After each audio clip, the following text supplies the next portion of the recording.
शेतीसाठी विविध प्रकल्पातनं सरकार पाणी पुरवठा करणार आहे। HDFC बँकेनं ग्राहकांना झटका दिलाय। 1 दिवसात लग्न उरकण्यासाठी बक्षीस मिळणार आहे। चीन जगभरातल्या समुद्रातनं मासे लुटत असल्याचं समोर आलंय। विमा सखी योजनेसाठी अर्ज कसा करायचा आहे? मुंबई क्रिकेट असोसिएशन उदयोन्मुख क्रिकेटपटूंचा शोध घेणार आहे। तर बच्चन कुटुंबातील अफवांवर अमिताभ यांनी सडेतोड प्रतिक्रिया दिली आहे। या बातम्या आपण आजच्या पॉडकास्टमध्ये ऐकणार आहोत। नमस्कार, मी गौरी कुबेर। आज 10 डिसेंबर वार मंगळवार। पॉडकास्टची पहिली बातमी आहे शेतीला लागणाऱ्या पाण्याबाबत। लातूर पाटबंधारे विभाग क्रमांक 1 अंतर्गत मांजरा आणि तेरणा या 2 मोठ्या प्रकल्पांसह तावरजा तसंच मसलगा मध्यम प्रकल्प, लघु प्रकल्प, साठवण तलाव, बॅरेज आदी प्रकल्पांमधला पिण्यासाठी आवश्यक आरक्षित साठा वगळला तर उर्वरित पाणी रबी हंगामात सिंचनासाठी देण्यात येणार आहे। यासाठी शेतकऱ्यांनी 17 डिसेंबर 2024 पर्यंत संबंधित पाटबंधारे विभागाच्या शाखा अधिकारी कार्यालयात पाणी मागणी अर्ज सादर करावेत असं आवाहन कार्यकारी अभियंता पाटील यांनी केलंय। रबी हंगाम 2024-25 साठी सर्व सिंचन लाभधारकांनी पाणी अर्ज नमुना 7 आणि 7अ शासनानं सुधारित केलेल्या नमुन्यात संबंधित शाखा अधिकारी कार्यालयात 17 डिसेंबर 2024 पर्यंत सादर करणं आवश्यक आहे। रबी हंगामात कमी पाण्यावर येणारी पिकं प्राधान्यानं घ्यावीत। प्रकल्पातील उपलब्ध पाण्याचा विचार करता प्रवाही सिंचनावरील ऊस आदी बारमाही पिकांसाठी वर्षभर पाणी उपलब्ध राहील याची शाश्वती देता येणार नाही। त्यामुळे बारमाही पिकांची लागवड करताना या बाबतीचा विचार करावा आणि काटकसरीनं पाणी वापरावं असं आवाहन त्यांनी केलंय। अर्ज करण्यासाठी अर्जदार हा संबंधित जमिनीचा मालक असणं आवश्यक आहे। पाणी अर्जासोबत 7/12 उतारा सुद्धा सादर करावा लागेल। थकबाकी पूर्ण भरावी लागेल आणि रीतसर पावती घ्यावी लागेल। पाणी मागणी क्षेत्र 0.20 आरच्या पटीत असलं पाहिजे। तसंच अर्जासोबत थकबाकी पाणीपट्टी भरल्यानंतर अर्ज मंजूर करण्यात येणार आहेत। अर्ज मंजुरीनंतर पिकास पाणी द्यावं। आपापल्या हद्दीतल्या शेतचाऱ्याच्या दुरुस्तीची जबाबदारी संबंधित बागायतदाराची असणार आहे। शेतचारी नादुरुस्त असेल तर मंजुरी दिली जाणार नाही, पाणी दिलं जाणार नाही। मंजुरीपेक्षा जास्त क्षेत्र सिंचित केलं तर हंगामी दराच्या 1.5 दरानं आकारणी केली जाणार आहे। पाणी अर्ज न देता पाणी घेतलं तर जेवढं बिनआर्जी क्षेत्र असेल त्याचे पंचनामे करून दंडनीय दरानं आकारणी करण्यात येणार आहे असा इशारा सुद्धा त्यांनी दिलाय।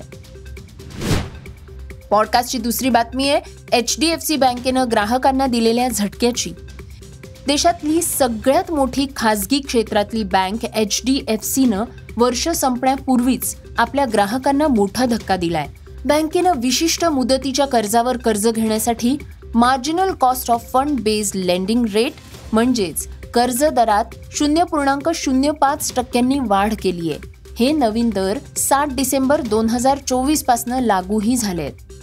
हे दर कोणत्या प्रकारच्या कर्जावर वाढले आहेत जाणून घेऊया।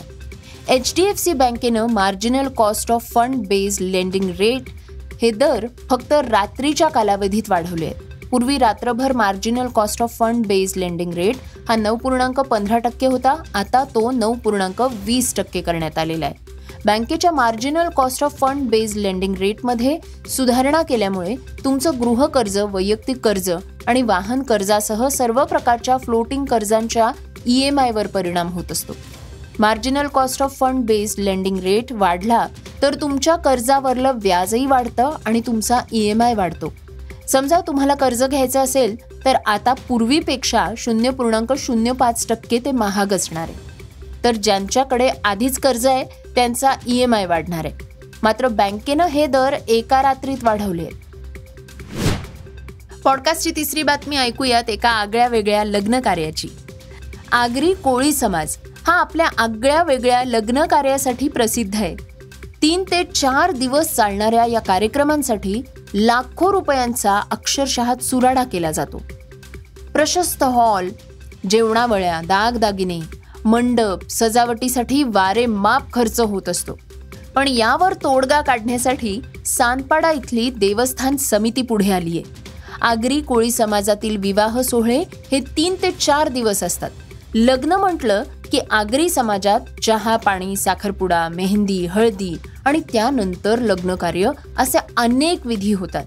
त्यावर जवळपास 10 ते 50 लाख खर्च केला जातो. त्यासाठी अनेकदा कर्ज काढावं लागतं, उसने पैसे घ्यावे लागतात. अनेकदा घरही विकावी लागली आहेत. गरीब समाज बांधवांना हे खर्च परवडण्यासारखे नसतात. हे मंगल कार्य घडताना अनेकदा कुटुंबाला मोठ्या संकटाला सामोरे जावं लागतं. मात्र आता समाजातील गरजू नागरिकांनी आपले पैसे वाचवावेत यासाठी सांदपाडा देवस्थान समिती पुढे आली आहे. 3 दिवसांचा लग्न सोहळा एका दिवसात पार पाडला तर त्यांना लग्नासाठी मोफत सभागृह आणि 51,000 रुपये रोख बक्षीस म्हणून दिलं जाणार आहे. जे ग्रामस्थ आपल्या लेकीचे किंवा लेकाचे लग्न कार्य एका दिवसात पूर्ण करतील, सर्व विधी हॉलवर करतील, त्यांना हॉल मोफत आणि माजी नगरसेविका कोमल सोमनाथ वासकर आणि उद्योजक शंकर शिमग्या पाटील यांच्या वतीनं रोख 51,000 रुपये प्रोत्साहन म्हणून देण्यात येणार आहे, असं सांदपाडा देवस्थान समितीचे अध्यक्ष सदानंद पाटील यांनी सांगितलंय. पॉडकास्टची चौथी बातमी आहे समुद्रातल्या चीनच्या चोरीची. चीन जगभरातल्या सागरी भागातनं मासे पकडतोय, ज्याचा आता मोठा फटका बसलाय. चाच्यांनी सोमालियाच्या किनारपट्टीवर चीनी मासेमारीचं जहाज ताब्यात घेतले. या भागात कार्यरत असलेल्या युरोपियन युनियनच्या चाचेगिरी विरोधी दलानं या घटनेची माहिती दिली आहे. युरोपियन युनियनच्या नौदल ऑपरेशन अटलांटानं अधिकृत निवेदन जारी केलं की चीनी मासेमारी जहाजावर 18 क्रू सदस्य उपस्थित होते, ज्यांना सोमालियाच्या समुद्री चाच्यांनी ताब्यात घेतलंय. यात एकही क्रू मेंबर जखमी झाला नाही. मात्र चीननं या परिस्थितीबाबत अद्याप कोणतीही प्रतिक्रिया सुद्धा दिलेली नाहीये. पॉडकास्टची 5वी बातमी ऐकूयात विमा सखी योजनेची. पंतप्रधान नरेंद्र मोदी यांनी हरियाणातून विमा सखी योजना लॉन्च केली आहे. या योजनेचं उद्देश्य देशातल्या अर्ध्या जनतेला म्हणजेच महिलांना आर्थिक स्वरूपानं सशक्त आणि आत्मनिर्भर करणं असं आहे. या योजनेचा भाग होणाऱ्या महिलांना विमा सखी असं संबोधलं जाणार आहे. या महिलांचं काम म्हणजे आपल्या भागातल्या महिलांना विमा पॉलिसी काढण्यास प्रोत्साहित करणं आणि यासाठी त्यांना मदत करणं हे असणार आहे.